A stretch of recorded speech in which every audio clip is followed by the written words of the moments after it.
Hello viewers, welcome to Shobha's Kitchen. இன்னைக்கு Shobha's Kitchenல நம்ம Methi Mutter Malai recipe எப்படி பண்றதுன்னு பார்க்க போறோம். இதுக்கு வேணுங்கிற இன்கிரிடியன்ட்ஸ் லிஸ்ட்டை ஒரு ஃபுல் லிஸ்ட்டை எடுத்து உங்களுக்காக ஸ்கிரீன்ல போட்டிருக்கேன். லிங்க் டிஸ்கிரிப்ஷன்லயும் ஃபுல் டீடைல்ஸ் கொடுத்திருக்கேன். வாங்க இந்த ரெசிபியை எப்படி பண்றதுன்னு போய் தெரிஞ்சுக்கலாம். 2 ஸ்பூன் பட்டர் போட்டுக்கலாம்.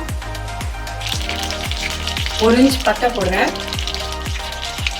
2 ஏலக்காய், 3 கிராம்பு, இஞ்சி ஒரு துண்டு, ஒரே ஒரு பச்சை மிளகாய், ஒரே ஒரு வெங்காயம் நறுக்கினது போடுறேன். ஒரு 7-8 முந்திரி பருப்பு போடுறேன்.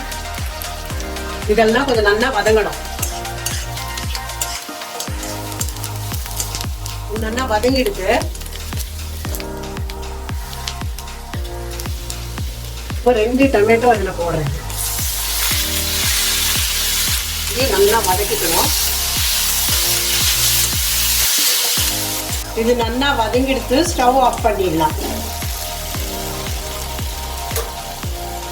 மிக்ஸி ஜாருக்கு ட்ரான்ஸ்ஃபர் பண்ணிருக்கேன். இது நல்லா ஆறின பிறகு கொஞ்சம் தண்ணி விட்டு அரைக்கணும். ஃபைன் பேஸ்டா அரைச்சாச்சு. கொஞ்சம் 2 கிளாஸ் தண்ணி விடுறேன் இந்த பாத்திரத்துல. 1 கப் பட்டாணி போடுறேன். இதுல ஒரு 1/2 ஸ்பூன் சர்க்கரை போடுறேன்.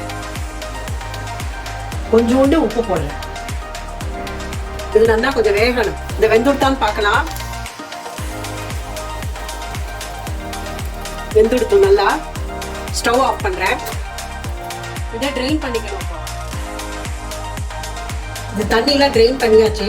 இது ட்ரெயின் பண்ண உடனே இந்த ஐஸ் தண்ணியில போடணும். அப்பதான் அதோட கலர் போகாது. இந்த ஐஸ் வாட்டர்லேருந்து எடுத்து ஒரு கப்புக்கு ட்ரான்ஸ்ஃபர் பண்ணிட்டேன் பட்டாணியை. இது ஒரே ஒரு ஸ்பூன் பட்டர் போட்டுக்கிறேன். இதில் இது மெந்திய கீரை 1 கப் எடுத்துட்டுருங்க. நல்லா வாஷ் பண்ணி கட் பண்ணி வச்சுட்டுருங்க. அதை இதில் போடுறேன். இதை கொஞ்சம் வதக்கிக்கலாம். இது நல்லா வதங்கிடுது. இப்போ இது ஒரு பிளேட்டுக்கு ட்ரான்ஸ்ஃபர் பண்ண போறேன். பிளேட்டுக்கு ட்ரான்ஸ்ஃபர் பண்ணியாச்சு. இது 1.5 ஸ்பூன் பட்டர் போட்டுக்கிறேன். 1/2 ஸ்பூன் ஜீரகம், ஒரே ஒரு பேலி போட்டு இது கொஞ்சம் வதக்கிக்கலாம். இது வதக்கிண்டாச்சு. இப்போ அரைச்சி வச்ச பேஸ்ட் இதில் போடுறேன். இது கலரிக்கலாம். இது கொஞ்சம் கலரி விட்டுக்கலாம். கொஞ்சம் நேரம் கொதிக்கணும். இது லேசா கொஞ்சம் கொதிச்சுட்டு இப்போ 1/4 டீஸ்பூன் மஞ்சள் தூள் போடுறேன். 1/2 டீஸ்பூன் தனியா பவுடர், 1/4 டீஸ்பூன் ஜீரக பவுடர்,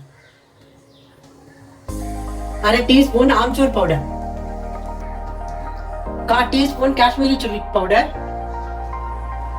இதுக்கு தேவையான அளவு உப்பு. இதெல்லாம் நல்லா கலரி விட்டுக்கலாம். இது ஒரு 2 நிமிஷம் கொதிக்கட்டும். இது 2 நிமிஷம் கலர்னா போதும்.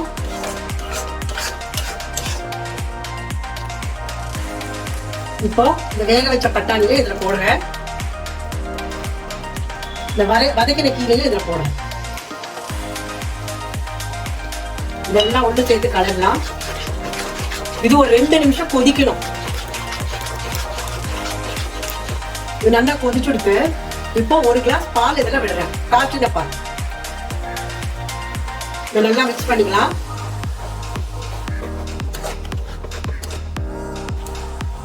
அரை டீஸ்பூன் கரம் மசாலா போடுறேன். ஒரே ஒரு ஸ்பூன் கசூரி மெத்தி எடுத்துட்டு இருக்கேன். இதை நல்லா கிரஷ் பண்ணி போட போறேன்.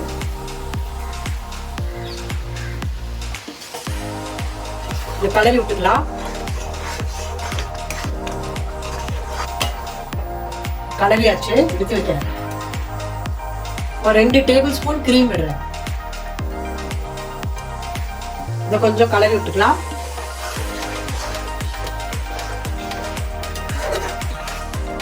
இது ஆயிடுத்து. நல்லா கொதிச்சுடுத்து ஸ்டவ் ஆஃப் பண்ணிடலாம். இந்த ரெசிபி இப்போ ரெடி ஆகிடுது. இது உங்களுக்கு பிடிச்சிருக்குன்னு நான் நம்புகிறேன். இதை வீட்டில் ட்ரை பண்ணிவிட்டு உங்களுக்கு எப்படி வந்திருக்கு அப்படிங்கிற கமெண்ட்ஸை கீழே கமெண்ட் பாக்ஸில் சொல்லுங்கள். இந்த வீடியோ பிடிச்சிருந்ததுன்னா ஃப்ரெண்ட்ஸ் அண்ட் ஃபேமிலியோட ஷேர் பண்ணுங்கள், லைக் பண்ணுங்கள். ஷோபாஸ் கிச்சனை மறக்காமல் சப்ஸ்கிரைப் பண்ணுங்கள், பக்கத்தில் இருக்க பெல் ஐக்கானை ப்ரெஸ் பண்ணுங்கள். நான் உங்களுக்கு திரும்பவும் ஒரு புது ரெசிபியோட உங்களுக்கு சந்திக்கிறேன். இந்த வீடியோவை ஃபுல்லாக பார்த்ததுக்காக நன்றி.